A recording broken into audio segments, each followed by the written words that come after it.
Kenapa seolah-olah ketika kezaliman itu terjadi yang dilakukan oleh beberapa penguasa, misalkan banyak tokoh-tokoh yang diam, kiai-kiai diam, habaib diam, kemudian para masyayikh diam. Oh, kenapa diam? Mereka tidak ikut bersuara, mereka tidak ikut membela para habaib, para ulama, para tokoh, dan orang-orang yang menyuarakan ketegasan di dalam amar ma'ruf nahi munkar. Mereka melawan dengan cara mengungsikan diri, dengan cara uzlah, bukan dengan cara malah mendukung terhadap rezim yang zalim. Bismillahirrahmanirrahim. Saya berniat membangun pesantren ini, mengembangkan pesantren ini sebagaimana niat Rasulullah sallallahu alaihi wasallam, sebagaimana niat para masyayikh membangun pesantren. Bahwa kata Nabi, ana wa kafilul yatim fil jannah hakada. Kata Nabi sallallahu alaihi wasallam bahwa saya dengan orang yang merawat anak yatim, yang menjaga anak yatim, terutama menjaga akidah, membentengi akidahnya anak yatim, seperti ini. Artinya dekat sekali. Ambil kesempatan ini, ambil satu momen penting ini, ambil satu kesempatan emas ini untuk kita bersama-sama berjuang di jalan Allah Subhanahu wa taala, menggapai ridhonya, menggapai jannahnya bersama Rasulullah sallallahu alaihi wasallam. Amin ya rabbal alamin. Kami tidak melihat nominal berapapun yang Anda tanam, tapi niat mulia Anda lah, baik yang diniatkan untuk diri Anda, terutama untuk orang tua Anda yang mungkin sudah rindu menanti sedekah jariah Anda. Hormat kami untuk Anda semuanya. Kami kan terus bersamamu untuk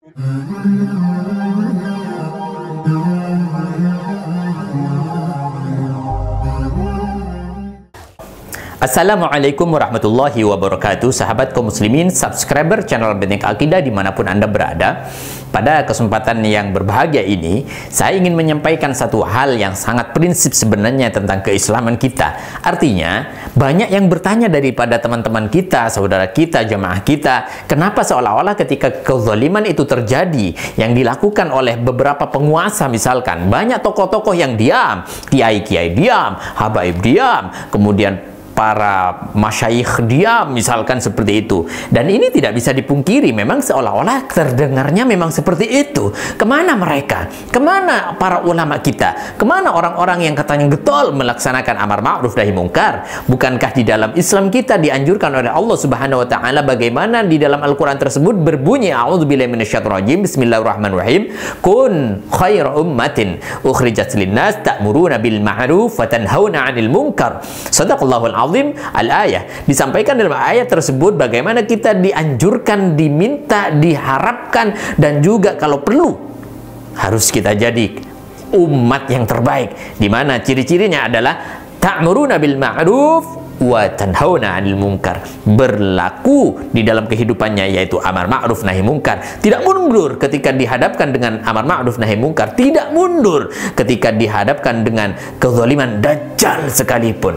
Maka saudara kaum muslimin dimanapun Anda berada, pada kesempatan ini saya akan menjabarkan jawaban-jawaban yang mungkin ini adalah salah satu jebakan di dalam pikiran Anda, sehingga Anda mempunyai salah satu suudzon kepada ulama-ulama kita. Oh, kenapa diam? Mereka tidak ikut bersuara, mereka tidak ikut membela para habaib, para ulama, para tokoh, dan orang-orang yang menyuarakan ketegasan di dalam amar ma'ruf nahi munkar. Maka saya sampaikan hari ini ada 3 kategori orang yang melawan terhadap kezaliman. Salah satu contoh, kita ambil contoh yang pertama, yaitu para tentara, para politisi yang mana hidup di masa Nabi Isa alaihissalam, di mana mereka melawan dengan kekuatan politiknya, dia melawan dengan kekuatan birokrasinya, melawan kekuatan siapa? Yaitu raja dan kerajaan rezim Romawi.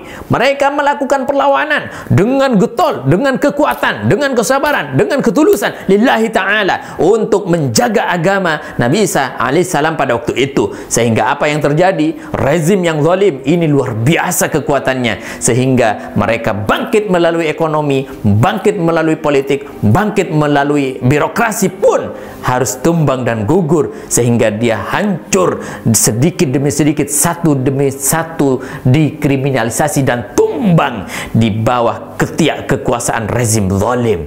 Maka ini yang pertama. Jadi perlawanan tetap ada. Yang kedua adalah bagaimana kita juga angkat di dalam Al-Quran. Anda pernah dengar salah satu nama di dalam Al-Quran dalam surah Yasin, yaitu Syam'un, atau sebagian ulama menyampaikan dengan kata-kata Sam'un atau Syam'un atau Sam'an, dan ada yang menyebutnya sebagai Sam'an. Dan pada kesempatan ini Al-Quran pun juga mengabarkan di dalam surat Yasin yang berbunyi, a'udzubillahi minasyaitonir rajim, bismillahirrahmanirrahim, id arsalna alaihim itsnaini fakadzabuhuma fa'azzazna bisalitsin faqalu, dan seterusnya al-ayah. Shadaqallahul azim. Arti daripada ayat tersebut kurang lebih menceritakan tentang adanya perjuangan pemberontakan daripada diri mereka, membawa satu kekuatan keyakinan dan membawa satu tonggak kebenaran untuk melawan kemusyrikan, melawan kezaliman, melawan kriminalisasi. Mereka tidak mempunyai kekuatan di dalam politik, mereka tidak mempunyai kekuatan di dalam birokrasi, tapi melawan dengan kekuatan lahir batinnya yang diberikan Allah Subhanahu wa taala, kekuatan imannya. Akan tapi sedikit demi sedikit mereka tumbang, dikriminalisasi, dipenjara, kemudian diancam dan diintimidasi dan lain sebagainya. Mereka akhirnya kalah pun di dalam perjuangan menegakkan amar ma'ruf nahi mungkar. Maka ada salah satu cara mereka yang melawan. Ketiga, jadi yang pertama mereka mempunyai kendaraan politik, yang kedua mereka tidak mempunyai kendaraan politik, mereka misalkan seperti habaib, ulama dan lain sebagainya, tapi mempunyai kekuatan iman saja tidak cukup, sehingga beliau juga dikriminalisasi dan tumbang. Mereka melawan, bukan mereka tidak melawan. Maka saudaraku kaum muslimin dimanapun Anda berada, ada tipe ketiga ketika melawan terhadap rezim yang zalim, yaitu bagaimana juga diceritakan dalam Al-Quran surat Al-Kahfi, a'udzubillahi minasyaitonir rajim, am hasibta anna ashabal kahfi warraqimi kanu min ayatina ajaba, al-ayah. Shadaqallahul azim. Kurang lebihnya seperti itu. Jadi di dalam surat Al-Kahfi bagaimana Allah menceritakan satu riwayat yang luar biasa, di mana seorang ashabul kahfi, mereka melawan kerajaan-kerajaan yang zalim, rezim-rezim yang zalim, tapi cara perlawanan mereka adalah kabur, mengungsi, uzlah, mendekatkan diri kepada Allah, masuk ke dalam gua, sehingga mereka menjaga imannya, menjaga kekuatan keimanannya kepada Allah Subhanahu wa taala, sehingga apa? Agamanya terselamatkan. Akan tapi mereka tidak mempunyai kemampuan politik, mereka tidak mampu. Kemudian melawan secara berhadapan juga mereka tidak mampu, sehingga mereka uzlah, mereka tidak melawan secara fisik, mereka melawan dengan cara mengungsikan diri, dengan cara uzlah, bukan dengan cara malah mendukung terhadap rezim yang zalim. Ini adalah salah satu cara mereka.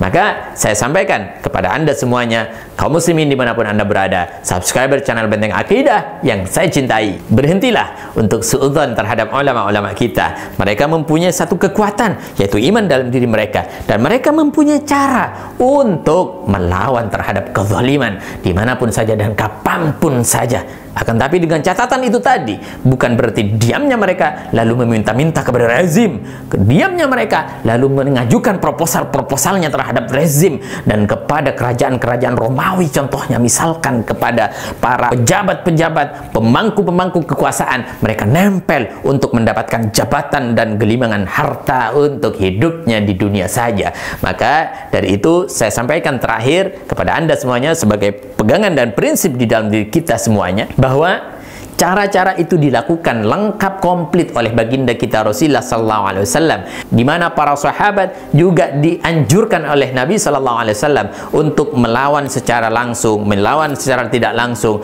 melawan secara uzlah. Salah satu contoh, ada 7 tahun sebelum pelaksanaan hijrah ke Madinah atau ke Yathrib, Rasulullah SAW memerintahkan 16 atau 15 sahabatnya, dari 12 laki-laki, 4 orang perempuan, untuk hijrah ke Abyssinia atau yang dikenal dengan Habasyah atau dikenal dengan nama Ethiopia.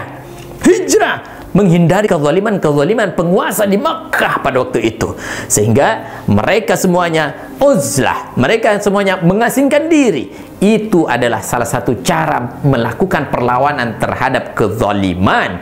Maka pada kesempatan ini, untuk terakhir kalinya saya akan menyampaikan satu prinsip, yaitu Islam tidak akan pernah mundur melawan terhadap kezaliman. Dengan cara apa saja? Dengan cara yang mereka mampu dan dengan cara yang mereka lakukan secara memungkinkan. Prinsip terakhir yang perlu kita pegang di dalam Islam, man 'amila salihan min dzakarin aw unsa wa huwa mu'min falanuhyiyannahu hayatan thayyibah.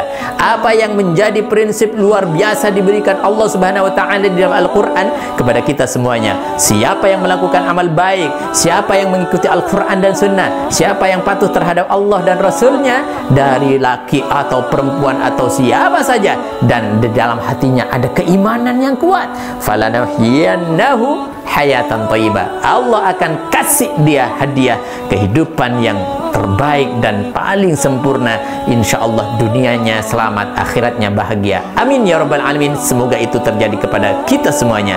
Maka dari itu saya sampaikan untuk terakhir, tetap jaga semangat Islam kita, akidah kita. Tidak ada kata damai terhadap kebatilan. Semuanya adalah salah satu jalan kita menuju ridha Allah Subhanahu wa taala. Demikian, semoga bermanfaat. Assalamualaikum warahmatullahi wabarakatuh.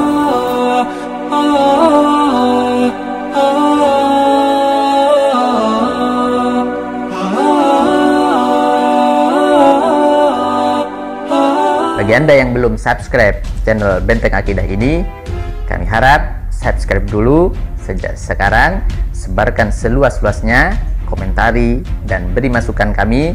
Insya Allah kita akan bersama-sama membangun dakwah ini dan menyebarkan kebaikan kepada umat. Keinginan kami hanyalah semata-mata ingin mendapatkan ridho daripada Allah Subhanahu wa taala dengan tersebarnya dakwah ini, dengan tersampaikannya risalah ini kepada umat seluas-luasnya. Demikian, jangan lupa sekali lagi subscribe.